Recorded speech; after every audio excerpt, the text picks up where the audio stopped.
ஆனால் நிறைய பேர் சொல்லி கேள்விப்பட்டிருக்கேன், தூங்கும்போது காலில் ஏதோ ஓடுதுப்பா அப்படின்னு கால் அப்படியே உதறுவாங்க, படுத்துக்கிட்டு இருப்பாங்க கால் ஒரு மாதிரி உதறுதுன்னுவாங்க. அது எதனால நடக்குது? அந்த கீழே விழுகிறதுங்கிறது நிறைய பேர் வந்து டெத் போயிட்டு இருக்கு, அது வெளியே உலகத்துக்கு யாரும் தெரியறது இல்லை. சப்போஸ் சைலண்ட் கில்லர்னே கொண்டு வராங்க. கேன்சர் எதில் எப்படி வருதுன்னே தெரியாத கட்டத்தில் போன் கேன்சர்ஸ் வந்து எப்படி காசு ஆகுது? வெளியில் போயிட்டு வருவாங்க, கால் வலிக்குதுன்னு தைலம் தேய்ப்பாங்க, இல்லைன்னா அந்த ஸ்ப்ரே எடுத்து அடிப்பாங்க, இதெல்லாம் இருக்குது. யங் ஏஜ் அப்படின்னு சொல்லக்கூடிய ஒரு 25லேருந்து 35க்குள்ளேயே நிறைய பேர் மூட்டு தேய்மான பிரச்சனைகளை அதிகமாக சந்திக்கிறாங்க. ஸோ இப்போ இருக்கக்கூடிய ஜென்ரேஷன் பீப்புள் அதிகமாக இந்த மாதிரி எலும்பு சார்ந்த பிரச்சனைகளை ஃபேஸ் பண்ணி என்ன காரணம்னு நினைக்கிறீங்க சார்? சரி, அது வந்து மல்டி ஃபேக்டர் சொல்லும், பல காரணங்கள் இருக்கலாம். குறிப்பாக பார்த்தீங்கன்னா லைக் நீங்கள் சொல்கிற மாதிரி ஒரு டெய்லி விளாண்டவங்க வந்துட்டு இப்போ வீக்கெண்ட் மட்டும் விளாட ஆரம்பிச்சிட்டாங்க, அது வீக்கெண்ட் வாரியர்னு சொல்லுவோம். ஸோ டெய்லி விளாடும்போது அந்த இன்ஜுரிக்கான அந்த எப்படி தடுக்கிறது, எப்படி விழுந்தா பேலன்ஸ் பண்ணுறது, அதை வந்து நேச்சுரலாக நம்ம பாடி வந்து அடாப்ட் பண்ணிக்கும். பட் இவங்க இப்பெல்லாம் விளையாடுறது பார்த்தீங்கன்னா சண்டே ஒரு நாள் போயிட்டு காலிலேருந்து ஈவினிங் வரைக்கும் விளையாடுறாங்க. So first of all there not prepared, warm up ஆகலை, மசில் டோன் ஆகலை, அண்ட் ஃபைனலி இந்த கேமை வந்து அவங்க எப்படி வந்து ஹேண்டில் பண்ணும், எப்படி வந்து அவ்வளோ லாங் விளையாடக்கூடாது அப்படிங்கிறத தாண்டி தேர் கெட்டிங் இன்ஜூர்ட் ஆக்சுவலி.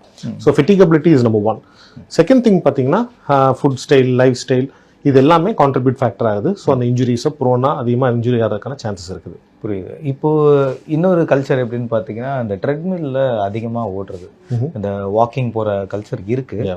ஆனால் எப்படி பண்ணணுன்றது கரெக்டாக தெரியல. சில பேர் இந்த 8 போட்டு நடக்கிறதுலாம் வச்சுருக்காங்க. இன்னும் சில பேர் ட்ரெட்மில்ல ஒரே நாளில் உடம்பு குறைச்சாகணும் வேகமாக ஓடுறது, இன்க்ளைன் டிக்ளைன் வச்சு மாற்றுறது, இதெல்லாம் இருக்குது. ஸோ இப்படி இருக்கக்கூடிய பீப்புள் என்ன மாதிரி வாக்கிங்கை கூட ப்ராப்பராக பண்ணுறது எப்படி பண்ணணும்? ஸோ ஈஸியஸ்ட் நம்ம சொல்கிற மாதிரி walking is the easiest of all exercises. நீங்கள் ப்ரீஸாக சொல்ல போனோம், 2 ஷூ இருந்தால் நீங்களே பண்ண ஆரம்பிச்சிடலாம். நாங்கள் யூஸ்வலாக ரெக்கமெண்ட் பண்ணுறது road walking is better than treadmill walking. ஏன்னா அதோட இம்பாக்ட் ஜாஸ்தி, இம்பாக்ட் அதிகமாக கார்ட்லேஜோட டேமேஜ் அதிகமாகுது. ஸோ ஆர்த்ரைட்டிஸ் வந்து ஏர்லியாக வரதுக்கான சான்ஸ் அதிகம். ஸோ ட்ரெடிஷ்னலாக ஒரு ரோட்லேயோ ஒரு பீச் சைடோ நடந்தால் கூட போதுமானது, இல்லை மொட்டை மாடியில் நடந்தாலும் இட்ஸ் ஃபேர் எனஃப். ஆனால் அந்த 8 வாக்கிங்கிறது அது ஒரு ஸ்டடி வந்தது, ஒரு ஆர்டிக்கல் வந்தது, அது வந்து ரொம்ப ஃபேமஸ் ஆச்சு. ஏன்னா 8 நடந்தீங்கன்னா அந்த வயிற்று சுற்றி இருக்கிற அந்த கொழுப்பு கம்மியாகும், அந்த பருமன் கம்மியாகும்னு. பட் அதை ஜஸ்டிஃபை பண்ணுறதுக்கு ஃபர்தர் டேட்டாஸ் நம்மகிட்ட இல்லை. அண்ட் செகண்ட், அந்த 8ஓட வடிவமுமே நம்ம ஊரில் இருக்கிற மொட்டை மாடி பார்த்தீங்கன்னா ரொம்ப ஷார்ப் எட்டு போடுறாங்க. ஸோ லிட்டரலி நீங்கள் நடக்கிறத விட திரும்பிக்கிட்டே தான் இருக்கிற மாதிரி இருக்கும். ஓகே. ஸோ இந்த வே டேமேஜிங் மோர் தென் டூயிங் குட்.